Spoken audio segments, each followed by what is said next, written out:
Last topic हमारा बच रहा है इस चैप्टर में, और उस टॉपिक का जो नाम है वो है पोलराइजेशन ऑफ लाइट। छोटा सा टॉपिक है, polarisation of light.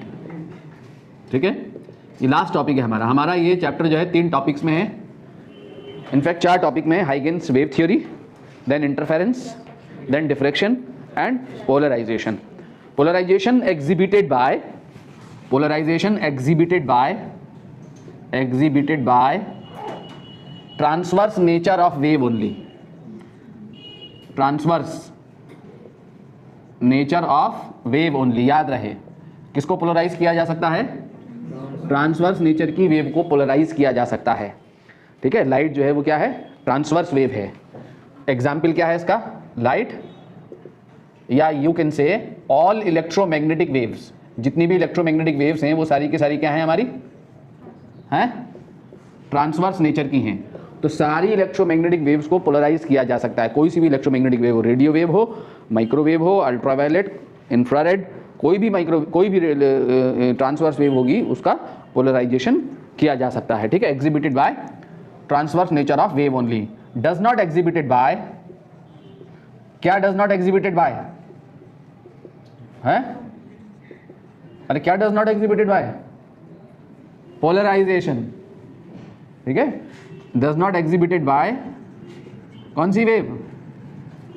Longitudinal wave. Longitudinal wave polarise नहीं होती, सिर्फ ट्रांसवर्स वेव होती है। एग्जाम्पल क्या है लॉन्गिट्यूडिनल वेव का? साउंड। साउंड का पोलराइजेशन नहीं हो सकता। और क्या है इसका एग्जाम्पल? Ultrasonic wave. ठीक है, या अल्ट्रासाउंड यू कैन से। और दूसरा कौन सा? Infrasonic wave. ये सब क्या है? लॉन्गिट्यूडिनल वेव्स हैं। लॉन्गिट्यूडिनल वेव्स को पोलराइज नहीं किया जा सकता है। ठीक है, ऑर्डिनरी लाइट। ऑर्डिनरी लाइट सबसे पहले देखें, पोलराइज लाइट किसे कहते हैं और ऑर्डिनरी लाइट किसे कहते हैं? किसे कहते हैं ऑर्डिनरी लाइट? है क्या होती है ordinary light?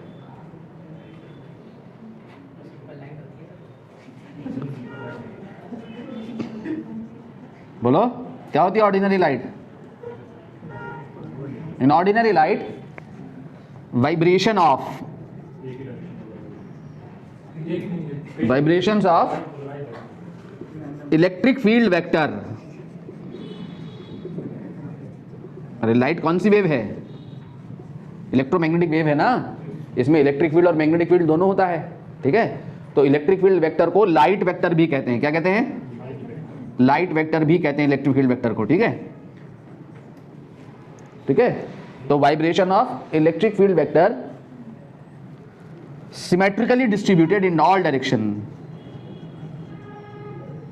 Symmetrically distributed in all directions, perpendicular to the propagation of light, perpendicular to the propagation of light। ठीक है, ऑर्डिनरी लाइट में इलेक्ट्रिक फील्ड वेक्टर का वाइब्रेशन जिस डायरेक्शन में लाइट प्रोपागेट कर रही है उस डायरेक्शन के perpendicular in all direction symmetrically distributed रहता है। ठीक है, अगर लाइट का प्रोपागेशन इस डायरेक्शन में हो रहा है, लाइट का प्रोपगेशन इस डायरेक्शन में हो रहा है, तो इस लाइट अगर इस डायरेक्शन में ट्रैवल कर रही है तो electric field vector particular point पे इन ऑल डायरेक्शन, इस पॉइंट के परपेंडिकुलर जितनी भी डायरेक्शन है, ऐसे वाइब्रेट कर रहा होगा, ऐसे भी वाइब्रेट कर रहा होगा। ठीक है, इसको घुमा दो, देखो इसको घुमाओगे आप तो ये सब परपेंडिकुलर डायरेक्शन है। ऐसे भी वाइब्रेशन हो रहा होगा, ये भी परपेंडिकुलर है। ऐसे भी वाइब्रेशन हो रहा होगा, ऐसे भी वाइब्रेशन हो रहा होगा, ऐसे भी वाइब्रेशन हो रहा होगा। तो इलेक्ट्रिक फील्ड वेक्टर का vibration is symmetrically distributed in all directions perpendicular to the propagation of the light. कौन सी लाइट में? ऑर्डिनरी लाइट में। उस लाइट को हम क्या कहते हैं? ऑर्डिनरी लाइट कहते हैं। इस ऑर्डिनरी लाइट को कैसे दिखाया जाता है? इस ऑर्डिनरी लाइट को रिप्रेजेंट करने का तरीका यह है कि ये एरो जो है रिप्रेजेंट करता है डायरेक्शन ऑफ प्रोपागेशन को। ठीक, किसको रिप्रेजेंट कर रहा है ये arrow? Direction of propagation, direction of propagation of light. ठीक है, और ये वाइब्रेशन है, किसके वाइब्रेशन है? ये इलेक्ट्रिक फील्ड वेक्टर्स के। कहां हो रहा है ये वाइब्रेशन? परपेंडिकुलर टू द सिर्फ एक डायरेक्शन में हो रहा वाइब्रेशन, अभी एक ही डायरेक्शन में दिखाया जा रहा ना। हाँ, तो ये ऑर्डिनरी लाइट नहीं है, तो एक और डॉट लगा दिया, अब ये ऑर्डिनरी हो गई। ठीक है, अब ऐसे भी वाइब्रेशन हो रहा ना, डॉट का मतलब ये वाइब्रेशन है, डॉट का मतलब ये ऐसे इसके इस पॉइंट के परपेंडिकुलर, ये तो दिखेगा ना आपको प्लेन में वाइब्रेशन। ठीक है, तो इस प्लेन के परपेंडिकुलर वाला थोड़ी दिखेगा, तो वो वाला वाइब्रेशन डॉट लगा के दिखाते हैं। तो ये ऑर्डिनरी लाइट का रिप्रेजेंटेशन है। किसका रिप्रेजेंटेशन है? ऑर्डिनरी। ये भी भाई, ये डॉट भी वाइब्रेशन को रिप्रेजेंट कर रहे हैं। ठीक है, तो ये ऑर्डिनरी लाइट हो गई। तो ऑर्डिनरी लाइट किसे कहते हैं? ऑर्डिनरी लाइट उसे कहते हैं जिसमें इलेक्ट्रिक फील्ड वेक्टर का vibration is symmetrically distributed in all directions perpendicular to the propagation of light. अब प्लेन पोलराइज्ड लाइट किसे कहते हैं बच्चों? Plane polarised light, plane polarised light उसे कहते हैं ऐसी लाइट जिसमें इलेक्ट्रिक फील्ड वेक्टर का vibration in confined to a single plane only. सिर्फ एक ही प्लेन में वाइब्रेशन हो रहा होगा। किसमें वाइब्रेशन हो रहा होगा? ठीक है, vibration of electric field vector in plane polarised light in Mustafa sir क्या किसे कहेंगे बच्चों? प्लेन पोलराइज्ड लाइट है। In plane polarised light vibration of electric field vector, vibrations of electric field vector is confined to a single plane only, is confined to a single plane only। ठीक, ऐसी light जिसमें electric field vector का vibration सिर्फ और सिर्फ कहाँ हो रहा हो? एक ही प्लेन में हो रहा होगा, वो लाइट हमारी क्या है? प्लेन पोलराइज्ड लाइट है। ठीक है, इसका रिप्रेजेंटेशन कैसे होगा? ये हमारा डायरेक्शन ऑफ प्रोपगेशन है। या तो हम ये वाला वाइब्रेशन दिखा देंगे एक सिंगल बस, ठीक है, ये वाइब्रेशन हमने दिखा दिया। किसका वाइब्रेशन दिखा रहा हूं मैं इसको? ये किसका वाइब्रेशन है? इलेक्ट्रिक फील्ड वेक्टर का। और ये क्या है? डायरेक्शन ऑफ प्रोपगेशन है। या फिर आप ऐसे एरो बना के खाली क्या लगा दें? डॉट। ये डॉट भी किसको बता रहे हैं? वाइब्रेशन को बता रहे हैं। इसमें वाइब्रेशन कहाँ हो रहा है? Perpendicular to the plane. इसमें कहाँ हो रहा है? इसमें प्लेन ऑफ वाइब्रेशन क्या है? Plane of the board. और इसमें प्लेन ऑफ वाइब्रेशन क्या है? Perpendicular to the plane of the board. ऐसे हो रहा है वाइब्रेशन, ऐसे। ठीक है, तो ये जो है वो किसका रिप्रेजेंटेशन है? प्लेन पोलराइज्ड लाइट का रिप्रेजेंटेशन है। तो अब हम इस चैप्टर में क्या करने वाले हैं, मेरी बात सुनो। ऑर्डिनरी लाइट से प्लेन पोलराइज्ड लाइट कैसे ऑब्टेन करेंगे, हम वो मेथड यहां पढ़ने वाले हैं। ठीक है, ऑर्डिनरी लाइट से हम क्या ऑब्टेन करने वाले हैं? Plane polarised light. Ordinary light से प्लेन पोलराइज्ड लाइट के ऑब्टेन दो तरीके से होगी। एक तो आर्टिफिशियली कुछ मटेरियल्स होंगे हमारे पास जिनसे हम ये ऑर्डिनरी लाइट को पास कराएंगे। वो मटेरियल्स पोलरॉइड्स कहलाते हैं। क्या कहलाते हैं? पोलरॉइड्स कहलाते हैं। तो पोलरॉइड से जब हम लाइट पास कराते हैं, ये लाइट पास कराते हैं, तो वो पोलरॉइड क्या करते हैं? इस लाइट के सिर्फ एक वाइब्रेशन को पास करता है और बाकी सारे वाइब्रेशन को क्या कर देता है? ब्लॉक कर देता है। ठीक है, after passing through the Polaroid, after emerging through the Polaroid, light जो है वो क्या मिलती है हमें? कंप्लीटली प्लेन पोलराइज्ड लाइट मिलती है। और कुछ नेचर में जो लाइट के पोलराइज हो रही है लाइट, ठीक है, वो मेथड देखेंगे नेचर में, जैसे कैसे लाइट पोलराइज हो रही है। ठीक है, तो हमने ये सब चीजें देखनी है। तो सबसे पहले हम देखें यहां, अब सुनो मेरी बात ध्यान से। पोलरॉइड्स हमारे पास सबसे पहले हम कैसे ऑब्टेन करेंगे? क्योंकि एक प्लेन में हो रही होती है लाइट पोलराइज ना, एक पर्टिकुलर प्लेन में पोलराइजेशन हो रहा होता है, इसलिए प्लेन पोलराइज लाइट बोलते हैं। प्लेन पोलराइड्स में हमारे पास बच्चों ये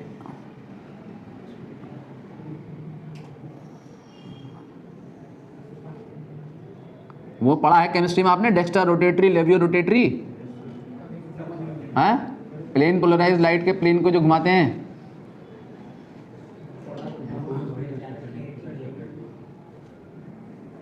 सुनो मेरी बात ध्यान से। ये जो है हमारा, ये है टर्मेलिन क्रिस्टल या निकोल प्रिज्म। क्या है ये? टर्मेलिन क्रिस्टल या फिर निकोल प्रिज्म। ए बी जो है इसकी क्रिस्टलोग्राफिक एक्सीज है। ए बी क्या है इसकी? क्रिस्टलोग्राफिक एक्सीज है। ठीक है, ये पोलरॉइड है, इसे पोलराइजर भी कहते हैं। क्या कहते हैं? पोलराइजर, पोलराइजर जो लाइट को क्या कर रहा है, पोलराइज कर रहा है, पोलराइजर कह सकते हैं आप इसको, ठीक है। इसके ऊपर जब हम ऑर्डिनरी लाइट को इंसिडेंट कराते हैं, इससे ऑर्डिनरी लाइट को पास कराते हैं, तो ये क्या करता है, इससे सिर्फ और सिर्फ only those vibrations pass through this tourmaline crystal which are parallel to its crystallographic axis. ये कौन सी लाइट है, ऑर्डिनरी लाइट है, ठीक है। तो ये टर्मेलिन क्रिस्टल क्या करेगा, जब इससे लाइट पास करेगी तो ये सिर्फ एक वाइब्रेशन को पास करेगा और बाकी सारे वाइब्रेशंस को क्या कर देगा, ब्लॉक कर देगा। कौन से वाइब्रेशन को पास करेगा, वो वाइब्रेशन जो इसकी क्रिस्टलोग्राफिक एक्सीस ए बी के पैरेलल होगा। ये जो है क्रिस्टलोग्राफिक एक्सीस है, CRYS, क्रिस्टलोग्राफिक एक्सीस। तो after emerging through the crystal, light जो होगी वो क्या होगी, सिर्फ एक वाइब्रेशन पास करेगा और बाकी सारे वाइब्रेशंस क्या हो जाएंगे, ब्लॉक, ठीक है। ये जो होगी वो क्या होगी, हमारी polarise light.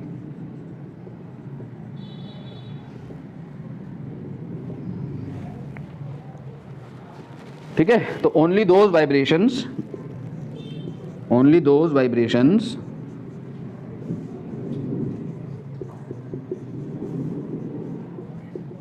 passed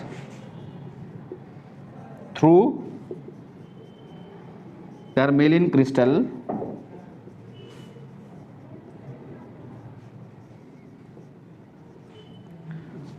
which are parallel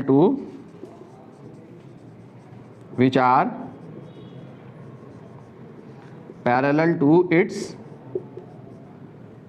crystallographic axes, crystallographic axes, ठीक है, ठीक है। तो after emerging through the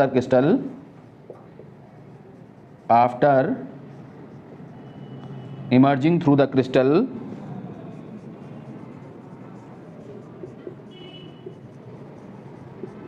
light is completely plane polarized।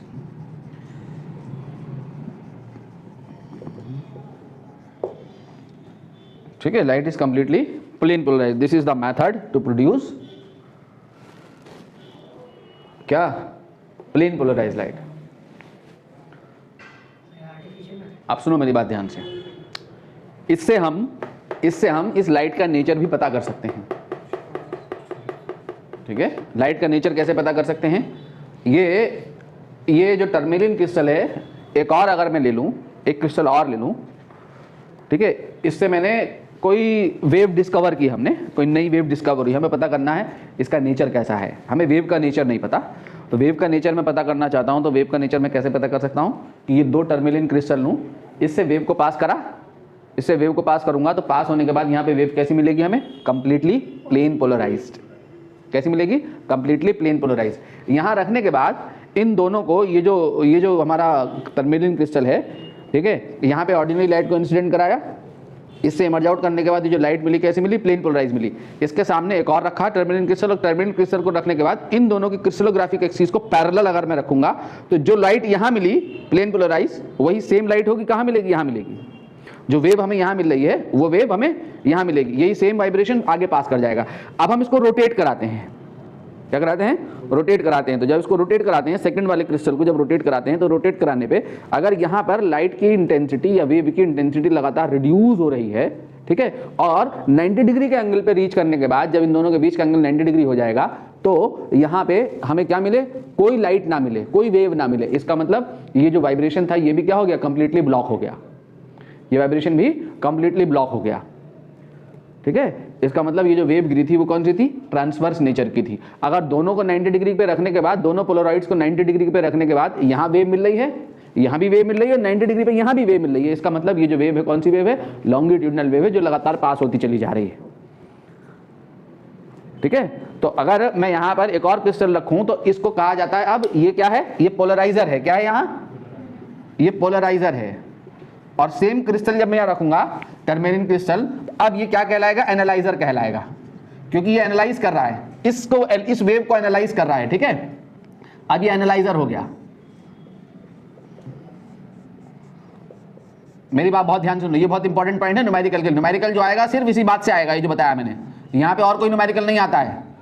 ये कौन हो गया? एनालाइजर हो गया।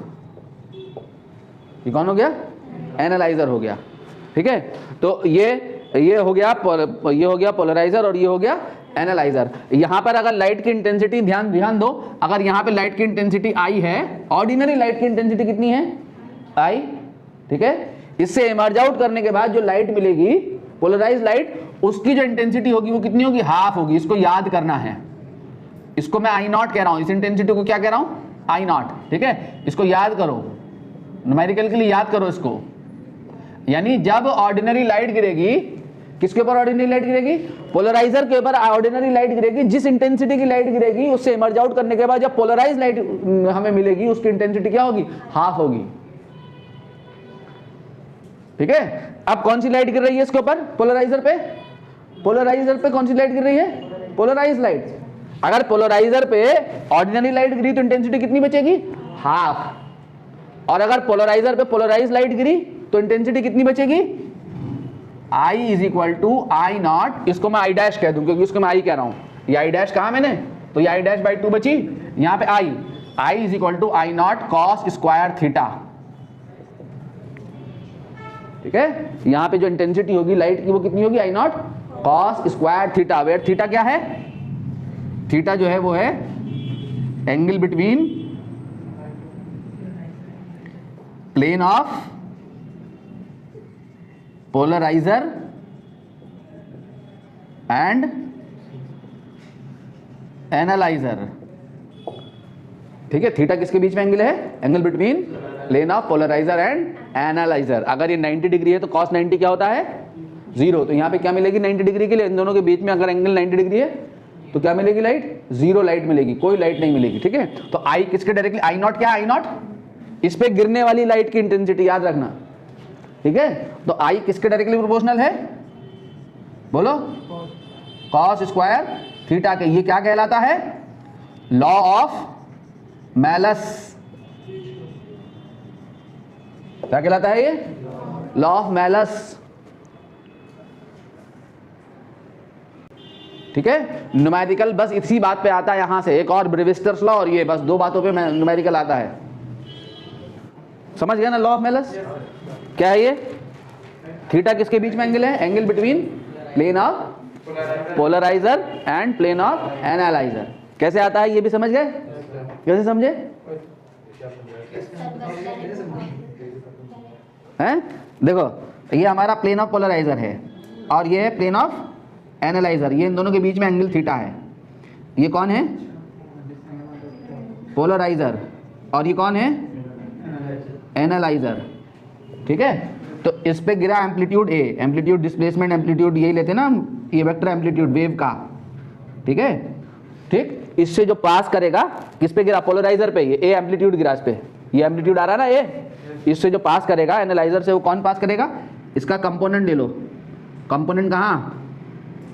इसके परपेंडिकुलर, इस एनालाइजर के परपेंडिकुलर जो कंपोनेंट होगा वो क्या होगा? ए साइन थीटा। और परपेंडिकुलर इसके अलोंग जो कंपोनेंट होगा वो कौन होगा? ए कॉस थीटा। तो पास्ड होगा, पास्ड थ्रू एनालाइजर। ये लाइट पास होगी एनालाइजर से। समझ गए मेरी बात को? और ये वाली क्या हो जाएगी? परपेंडिकुलर वाली है, ये ब्लॉक्ड, ये ब्लॉक्ड हो गई। ठीक है, तो ए कॉस थीटा पास करेगा एम्पलीट्यूड, वेक्टर एम्पलीट्यूड, इसका कंपोनेंट अलोंग एनालाइजर, ये पास कर जाएगा। ठीक है, जब ये पास करेगा तो इंटेंसिटी जो होगी वो क्या होगी? After emerging to the analyser intensity कितनी बचेगी? I is equal to a square cos square theta. Amplitude के स्क्वायर के प्रोपोर्शनल ले रहे हैं ना हम intensity, a square cos square theta. और ए स्क्वायर क्या है? Intensity, incident intensity of polarise light.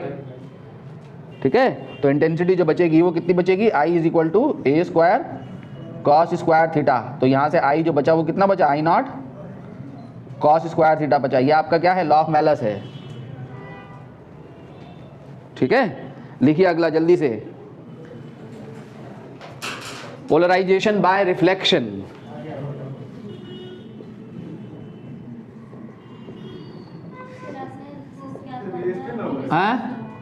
हाँ, इसी में है ब्रेविस्टर्स लॉ बहन जी। Polarisation by reflection.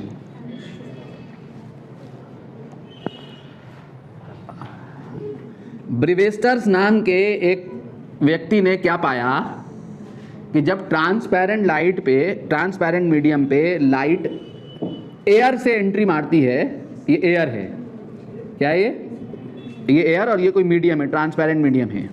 जब हम इसको इंसिडेंट करते हैं तो क्या होगा, जरा बताओ तो सही। कुछ लाइट एनर्जी जो है रिफ्लेक्ट होगी और कुछ रिफ्लेक्ट होगी। 100% तो ना तो रिफ्लेक्शन होता है ना रिफ्रैक्शन होता है, कुछ एनर्जी रिफ्लेक्ट होती है, कुछ रिफ्रैक्ट होती है। ठीक है, कौन सी लाइट गिराई उसने? Ordinary light. ऑर्डिनरी लाइट को जब गिराते हैं तो उसने क्या पाया? उसने ये पाया कि ये जो लाइट थी, ये जो रिफ्लेक्टेड रे थी, ये पार्शियली पोलराइज मिली उनको। हजरत को ये रिफ्लेक्टेड लाइट कैसी मिली? बीसी। बीसी क्या है? रिफ्लेक्टेड रे, और ये क्या है?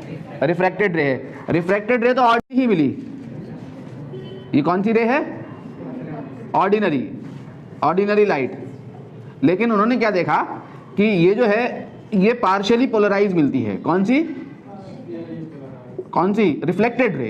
ये जब उन्होंने इस एंगल को धीरे धीरे इंक्रीज किया, इसको इंक्रीज किया इस एंगल को, तो क्या देखते हैं वो कि इसमें डिग्री ऑफ पोलराइजेशन बढ़ता चला जाता है जैसे इसको इंक्रीज करते हैं। ठीक है, तो एक पर्टिकुलर एंगल ऐसा मिला उन्हें, एक पर्टिकुलर एंगल इंसिडेंट मिला जिस एंगल के लिए ये रिफ्लेक्टेड बीम जो है वो क्या होती है? Completely polarized.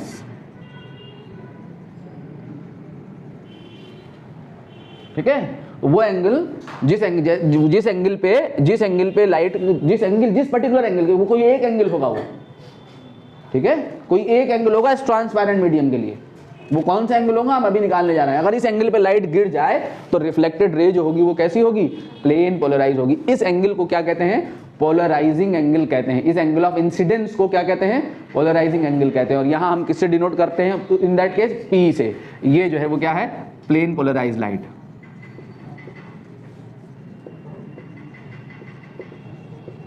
ठीक है, कौन सा वाइब्रेशन रिफ्लेक्ट होता है पोलराइजिंग एंगल पे?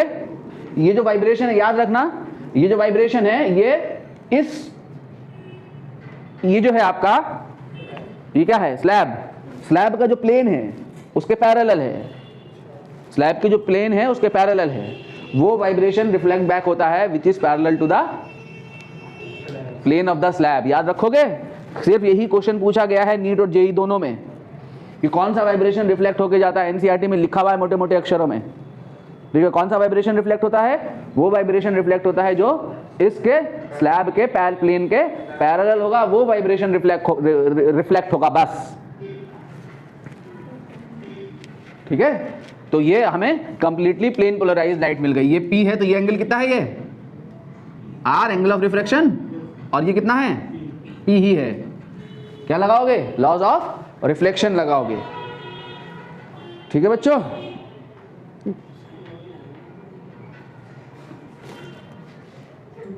ठीक है, समझ गए मेरी बात को।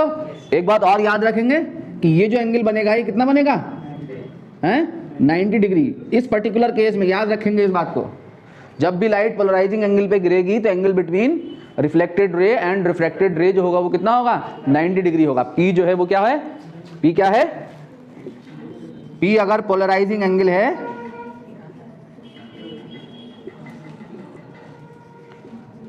P है पोलराइजिंग एंगल, तो क्या होगा? Only those vibrations are reflected which are parallel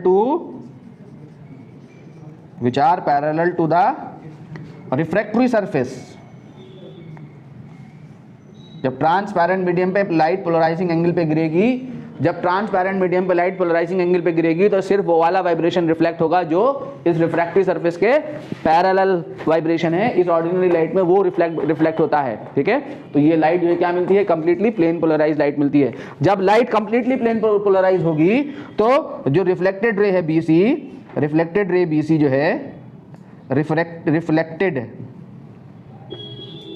reflected ray BC जो होगी वो परपेंडिकुलर होगी किसके?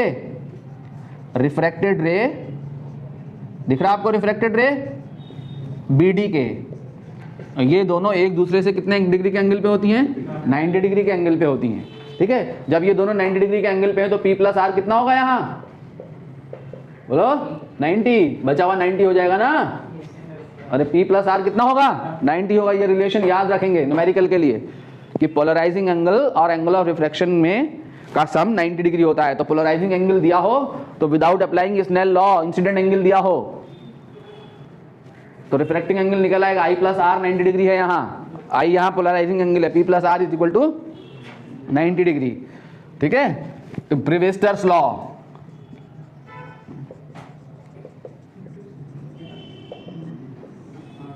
it states that when light is incident at polarizing angle, जब लाइट को किस एंगल पे गिरा रहे हैं? पोलराइजिंग एंगल पे गिरा रहे हैं P, then reflective index of the, then light is incident कहाँ? ऑन ट्रांसपेरेंट मीडियम भी लिख लो, transparent medium, when light is incident on transparent medium at polarising angle, then RI means reflective index of medium, reflective index of medium is equal to the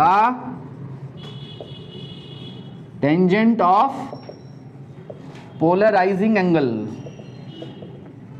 जब light जो है transparent medium पे गिरेगी polarising angle पे तो refractive index जो होगा is equal to the tangent of the polarizing angle 10p, mu is equal to 10p।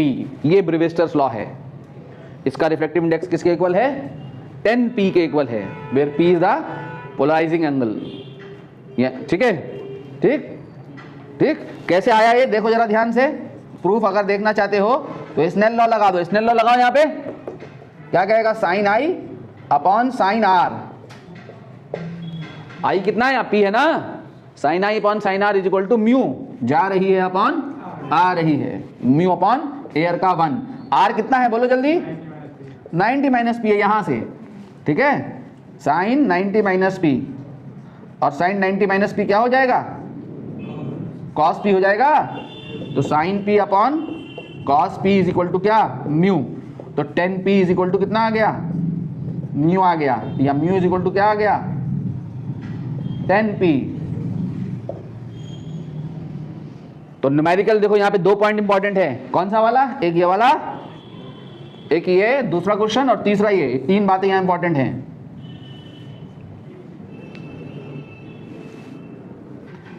ये बहुत इंपॉर्टेंट क्वेश्चन है। ठीक है, बहुत बार पूछा जाता रहता है और पूछा जाता रहेगा।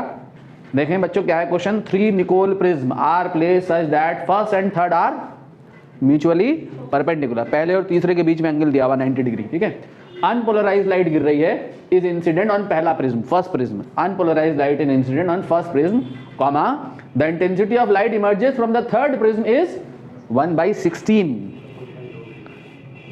The intensity of the incident light. Find angle between first and second Nicol prism. First and second के बीच में एंगल बताना है, बता ही डालो। देखो भाई, देखो देखो इधर देखो, इतना आसान क्वेश्चन है तो सब तो बता दिया मैंने। देखो पहला और तीसरा किस एंगल पे हैं? 90। तो फर्स्ट और सेकंड के बीच में एंगल बताना है। मान लो फर्स्ट और सेकंड के बीच में एंगल थीटा है। ऐसे 3 पोलराइज एक जगह लगा दी हमने एंगल। तो ये कितना एंगल बचा? अगर इस पे आई लाइट गिरेगी, इस पे आई गिरेगी, तो यहाँ कितनी बचेगी? I/2 बचेगी। यहाँ पे हाँ निकल गया ना। ठीक है, यहाँ पे I/2 आएगी, तो यहाँ पे क्या आएगी? I/2 cos square theta. ठीक है, यहाँ पे ये इंटेंसिटी आएगी, तो यहाँ पे क्या आएगी बोलो? I/2 cos square theta into cos square 90 minus theta. अरे एक बार लॉ ऑफ मेलस यहाँ लगेगा, इस I/2 पे लगेगा ना लॉ ऑफ मेलस। इस पे लॉ ऑफ मेलस लगाओगे I/2 cos स्क्वायर थीटा, फिर इस इंटेंसिटी पे लॉ ऑफ मेलस लगाओगे। इसको I डैश मान लो, इसको क्या मान लो? कुछ मान लो I0 cos स्क्वायर थीटा लगाओगे। थीटा कितना है यहाँ? 90 माइनस थीटा है। ठीक है, और ये कितनी दी हुई तुम्हें? I/16।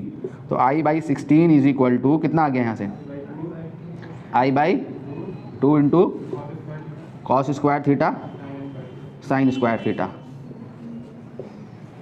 ठीक है, आई से आई कट गया। ठीक है, तो कॉस स्क्वायर थीटा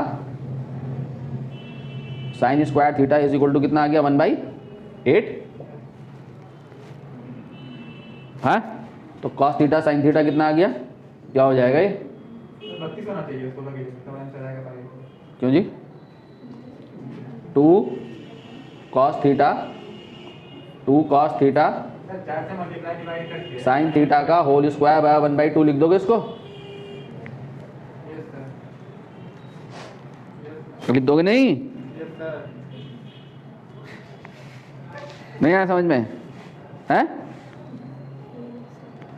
अरे ये 4 यहाँ ले गए ना उठा के, 2 का स्क्वायर 4 है, 4 2 ज़ा 8 और 2 साइन थीटा कॉस थीटा कर दिया इसको। क्यों कर दिया, क्योंकि 2 साइन थीटा कॉस थीटा क्या होता है, साइन 2 थीटा होता है। तो साइन 2 थीटा का स्क्वायर इज इक्वल टू कितना 1/2। तो sine 2 theta is equal to कितना 1/√2। हाँ, हाफ 45 भी नहीं है, 45/2 है, 22.5 डिग्री है। समझ में आया नहीं? तो 2 थीटा इज इक्वल टू कितना 45 डिग्री और थीटा इज इक्वल टू कितना 22.5 डिग्री, 22.5 डिग्री। हाँ, तेरा उतना आ गया अब 60 से सीधे। देखिए सर, हाँ, 5/4 बोले तो हम नहीं बोल रहे थे कभी। 22.5 डिग्री। ठीक है, समझ गए कि नहीं?